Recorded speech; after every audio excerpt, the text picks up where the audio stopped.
Kako ćemo joj reći? Ne znam, sama si to uradila, sama joj reci. Vidi, primetila sam da je već počela da provaljuje što se dešava oko nje. Ona vidi budućnost. Znam. To je bila moć koja mi je oduzeta onog trenutka kada sam uspela da je stvorim, da dođe na ovaj svet. I šta ćemo sad? Sada ćemo da čekamo.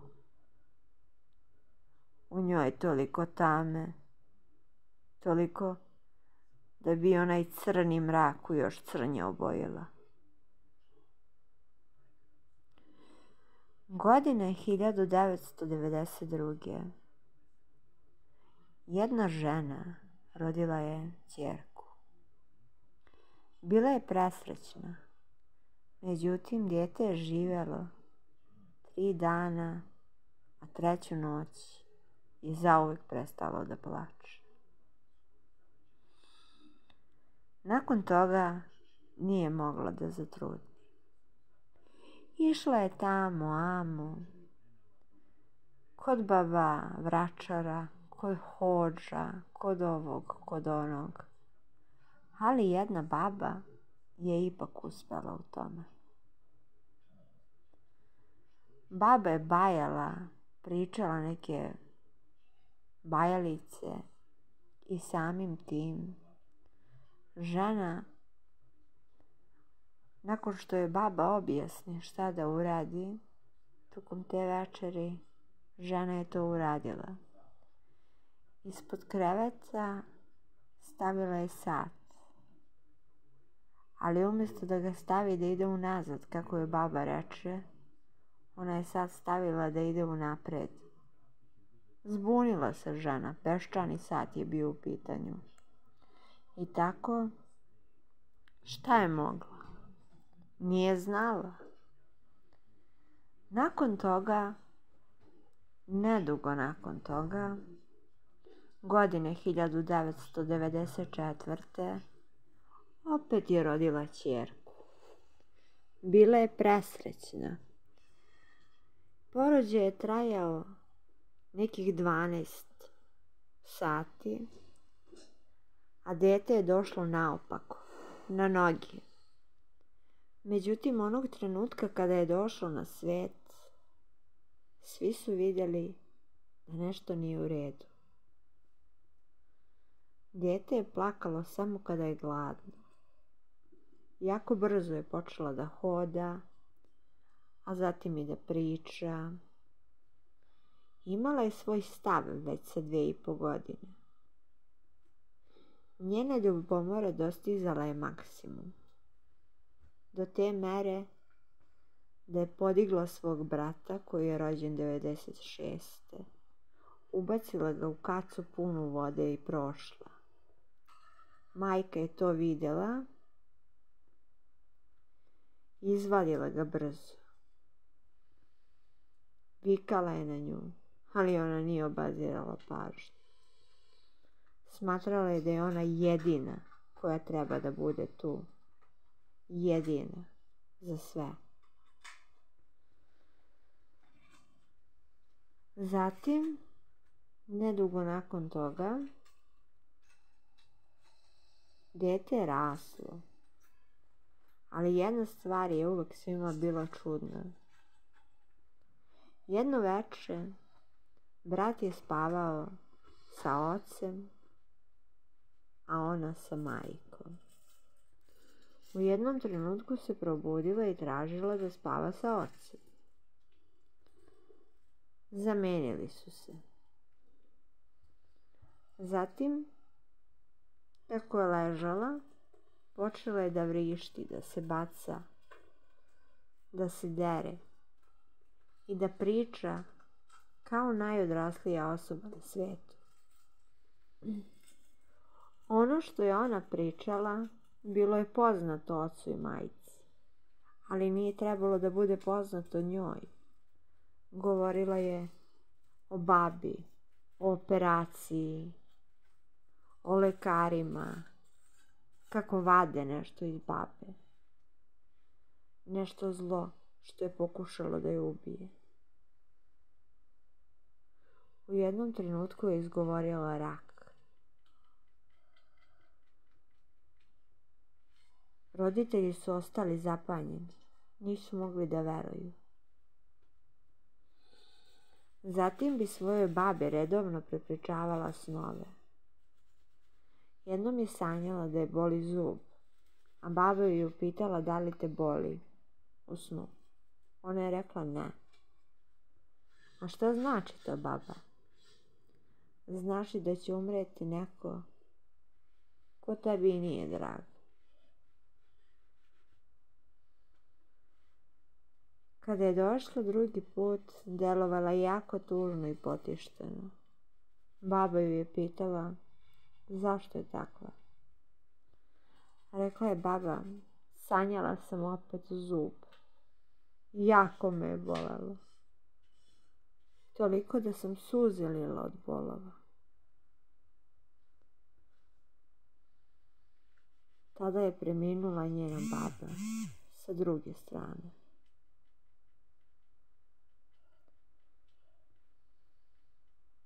Ali baba je shvatila. Ona ima moć predviđanja. Mogla je da predvidi šta će da bude onog trenutka kada bi sanjala nedelju na ponedeljak. I radila je to. Sanjala. A zatim bi svoj san ispričala rano ujutru i sve što je ona sanjala obistinilo bi se. Sanjala bi nešto što ni u kom smislu ne bi mogla da zna, a zatim bi bila obaveštena da se to desilo. Razgovarala bi se mrtvima u snu. Ispočetka se plašila kada je dolazila baba sa kojom je bila zaklopljena. A zatim je prosto želela da bude u snovima sa njima. Makar u snovima, ako nikako drugačije. Želela je da su tu. I bili su tu. Kad god su joj bili potrebni. Kada bi trebala da krene u neku tuču ili slično, u sebi bi rekla imam podršku sa neba. I tukla se kao da se svi oni zajedno tuku uz nju. To je bilo nesvakidašnje vidjeti. Ženska osoba, a da sve to radi. U jednom momentu počela je da sanja sve više i više. Kako je rasla i porasla, kada je već bila devojka, tačnije žena. Sanjala je svog sina, kako joj pokazuje zube. Znala je da zubi ne valjaju, ali joj nije bilo jasno o čemu se radi. Prva je shvatila da je to neka skrivena mana. Kada je ostala drugi put trudna, sanjala je devojčicu i rodila je devojčicu. Svaki njen san se ostvarivao. Nekad ružan, a nekad lep. Baba koja ju je dovela na ovaj svijet odavno je mrtva.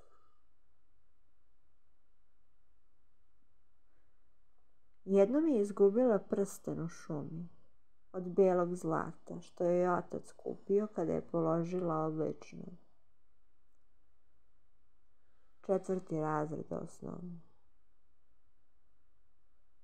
Bila je Vukovac. Ali kao što znamo, zlato zna da beži. Pa tako je i njen prsten. Ni sama ne zna kako skliznuo sa njene ruke. jednom trenutku ona i nije toliko bila svesna činjenice da ona vidi budućnost. Ali sve je to shvatila kada je njena baba počela da je tera da sanja. Da sanja prsten. I sanjala je. Kada su svi bacili u potragu oko drveta gdje je rekla da je sanjala, zasijalo je bijelo zlato. Prsten, kao da ga je neko presekao. Tamo gdje bi ona koračala, zmije su stajale ili bi brzo prolazile, ali je nisu dirale. Oduvek bi govorila: hajde ti svojim putem i ja ću svojim. Jednom je ušla zmija s polja i prošla je pored glave, a ona ju je samo pogledala. Nije bilo čak ni ukočena, ni uplašena. Zmija je prošla pored nje i ušla u krevet. To su vidjeli i ona i deda. Njen deda je izneo krevet napolje. A da se vratim na san kada rađa devojčicu. Sa devojčicom rodila je i zmiju. I zmiju je voljela više nego devojčicu. Šta je radila? Pobogu. Zašto je bila takva osoba? I šta je baba bajala u stvari? Došla je nogama na ovaj svijet. Savršenim, zgodnim nogama. A svi znamo da je u tom svom savršenstvu Lucifer došao na svijet. Nogama. Dakle, baba nije stvorila običnu bebu. Stvorila je vešticu koja bi i mračan mrak pretvorila u još veće crnilo. Zapamtite, nemojte ići prekim putem, jer nisu svi dobri i nije sve lijepo kao što izgleda. Ona može da bude i dobra, a može da bude i najveće zlo koje ste ikada vidjeli. Zato pazite se. Njeno ime je Lilith. Ona u snovima luta, hoda. Zovu je i crni mesec. To je ta baba dovela na svijet. Hodajuće zlo koje će tamu obojiti još crnjom nijansu. I kada se stvore 50 nijansi crne i 100 nijansi crne, ona će sebe smatrati crnom osobom, crnom damom. Jer kako čujem, u nedelju se ubila, u ponedeljak je viđena. Hoće biti sljedeći. Verovatno cilj. Hvala vam što pratite kanal. Subujte se, lajkujte, komentarišite. Hvala.